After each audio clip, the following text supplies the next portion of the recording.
New project Dutch flowers.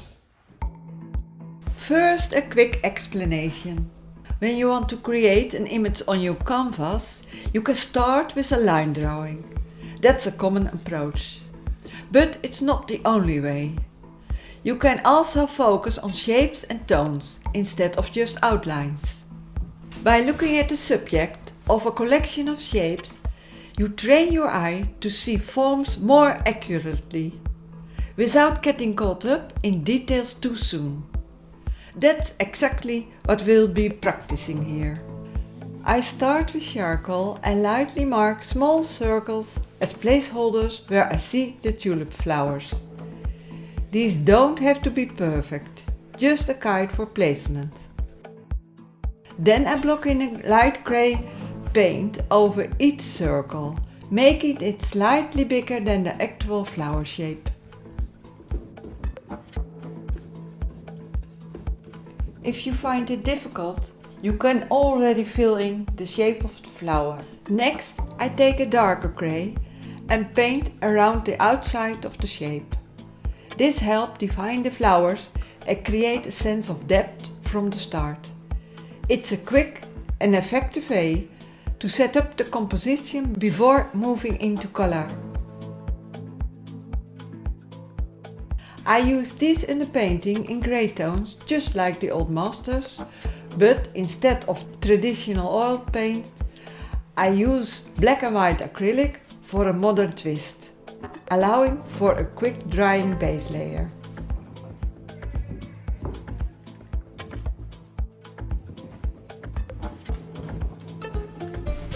What had happened when a painting doesn't go as planned? One of my students decided to abandon their flower painting, but I saw an opportunity. Instead of starting over, I used their work as a base to continue with the Alla Prima technique, painting wet on wet in a single session.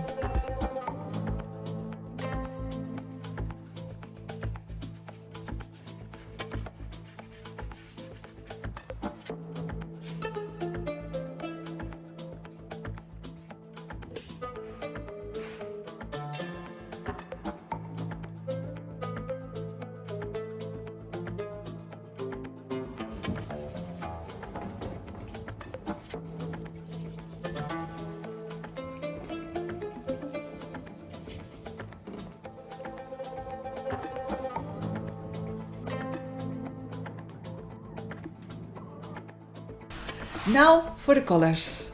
First, I test a few color combinations to see what works best. For the tulips, I decided on a mix of vermilion and alizarin crimson, just like the deep glowing red Vermeer used in the dress of the lady, in A Lady with Two Gentlemen.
And in the next video I start on the second tulip painting, but this time using the old masters approach.